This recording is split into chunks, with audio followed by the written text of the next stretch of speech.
Welcome back to the Morning Scramble, everybody. Okay, many of you know that I am a breast cancer survivor. 2 years and going strong, yay.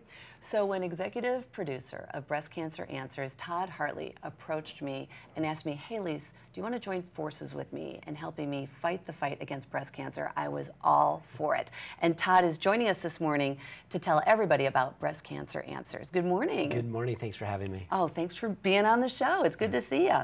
Okay, so BreastCancerAnswers.com, for the viewers who may not know about it, what is it? Well, it's a social media show, and it lives on all the dominant social networks, so like Facebook, YouTube, Twitter, Google+, and so on. And what we do is we encourage patients to ask questions, submit in their questions, and then one of the top experts remotely will answer questions in video.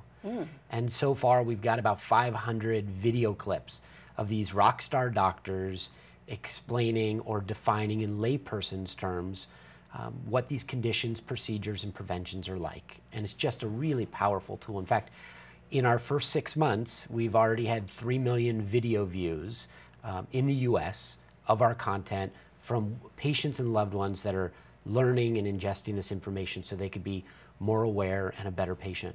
So over 3 million video views. Yeah. And now what, do you have the ages of these people who are going to the site and visiting this? Yeah, we do actually. So it's, the cool thing is, Lisa, it's right in the breast cancer window of age. So 35 to 64 years of age makes up 94% of the viewing audience, and our audience is all US based.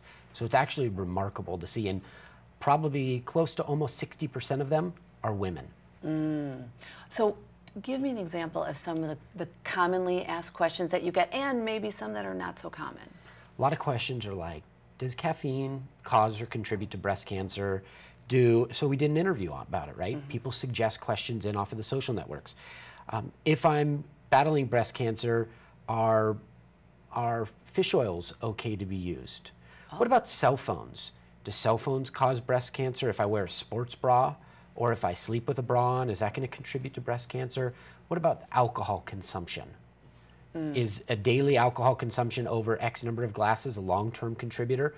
So when we get that, we reach out via webcam to one of the top researchers in that field, and they do a little 4-minute video on that topic, breaking it down into simple to understand terms. So cool. I love it. Yeah. Now what about if you're not the person who is fighting the breast cancer, but you're the caregiver or the significant other? Do you have interviews and suggestions for them? Yeah, we do. And we have a big network. We call it Breast Cancer Wisdom. It's part of BreastCancerAnswers.com, but it's a network of, well, survivors like yourself that have developed wisdom along the way that want to answer questions and share that wisdom with patients and loved ones. So we have caregivers that are husbands that are sharing how to continue to give and to support, and even topics like sexual health after breast cancer. All these intimate things we're willing to cover. So how did you come up with this whole concept of Breast Cancer Answers and doing the whole video archive Skype stuff? Well, Wirebuzz is our digital marketing agency, and so I was at Wirebuzz, and I just finished creating the first video medical encyclopedia on the internet for Empower Her. Oh my gosh. And that had 7,000 HD video clips in there. And my stepmom was diagnosed with breast cancer. This is going back now 2 years. And I decided that I needed to start to use some of the skill sets of digital marketing.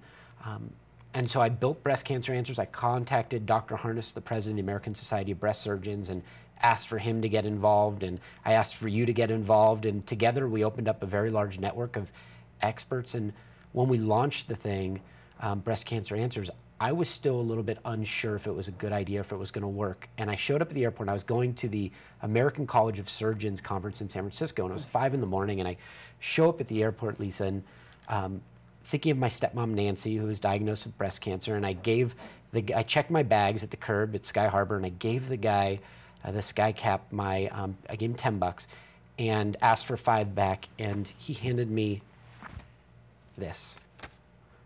It says Nancy. A $5 bill with my stepmom's first name on it. Oh my gosh. And I've carried this with me every day, and it just reminded me that you were doing the right thing. You were doing the right thing.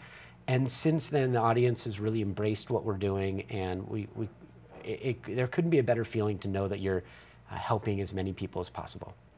You must talk about like an epiphany. Like, okay, I'm unsure of this. Is it really going to happen? Here I go. Am I jumping off the ledge, and am I going to sink, or am I going to fly? Right, I was scared. You were very scared. So when I got this $5 bill, I was Nancy. with Nancy's name on it. I was crying at SkyCap at that stand out there, and that you were going to do the right thing.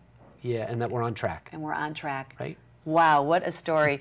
So going back to the social media show, yeah, you have the video archives, and now you have other tools. One which I know really has helped a lot of my friends, and I wish I had it when I was going through it, hence that's why I'm on board helping you guys, is the questions to ask your doctor. Right. Tell us about that. Well, Dr. Harness and his colleagues put together a list of the 15 most important questions that breast cancer patients need to address with their physician, and that'll help them get better treatment. So we put that up on the website and provided it to women for free. An excellent tool. People are downloading it nonstop, 24/7, and taking it with them, printing it out, and then filling out those questions so they understand their specific cancer, because as you know, everybody's is different. It's a great conversation starter. What are some of the questions on that sheet? Well, one of them in particular is, should I have the Oncotype DX test? And that helps a woman determine if she has it helps them determine what the right treatment option is. Do you need chemotherapy? Do you need radiation? Do you need a combination of both? Or maybe you don't need it at all. And that provides a much higher level of quality of service or care, but it also helps a woman understand that what her options are.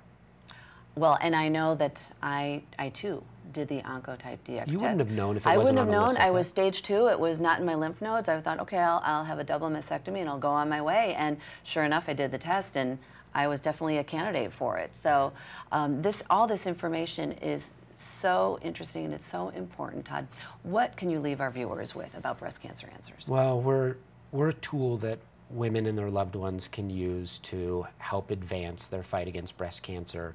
It's an anonymous tool. They submit their questions in, and then we provide them back layperson videos that answer all those questions. Thank you so much for doing what you do and for creating BreastCancerAnswers.com. We'll be right back after this.